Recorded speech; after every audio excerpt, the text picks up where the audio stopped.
যারা নতুন বাবা মা হয়েছেন তারা জেনে নিন যে একটি বাচ্চার তরকা জ্বর বা ফেব্রাইল কনভালশন হলে কি করা উচিত এবং অবশ্যই অন্যদের সাথে শেয়ার করে নিন। আগের ভিডিওতে আমরা জেনেছি যে ফেব্রাইল কনভালশন মানে যখন বাচ্চার জ্বর আসছে তখন একটা খিঁচুনি হচ্ছে। তো এই সময় একজন অসহায় বাবা মা ঠিক কি করবেন তার বাচ্চাকে বাঁচাতে। প্রথমে আপনাদের বলি যে বাচ্চার জ্বর বাড়তে দেবেন না।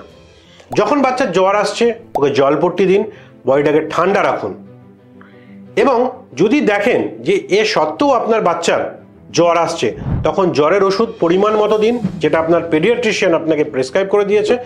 এবং আপনার বাচ্চাকে যখন কনভালশন বা খিঁচুনি হচ্ছে তখন একটা কাত করে শুয়ে দিন এবং খেয়াল রাখবেন খিঁচুনির সময় বাচ্চা যখন হাত পা ছুটছে তখন যেন কোনো শক্ত জিনিসের সাথে তার হাত পা আঘাত না লাগে। বাচ্চা যদি মুখ দিয়ে কোনো ফেনা বেরোয় তাহলে ওকে কাত করে দিন। এই ধরনের খিঁচুনি সাধারণত 2 থেকে 5 মিনিট স্থায়ী হয়। যদি দেখেন যে খিঁচুনিটা 5 মিনিটের বেশিক্ষণ ধরে চলছে তখন কিন্তু অবশ্যই কাছাকাছি ডক্টরের কাছে নিয়ে যাবেন। ভিডিওটা ভালো লাগলে অবশ্যই শেয়ার করতে ভুলবেন না।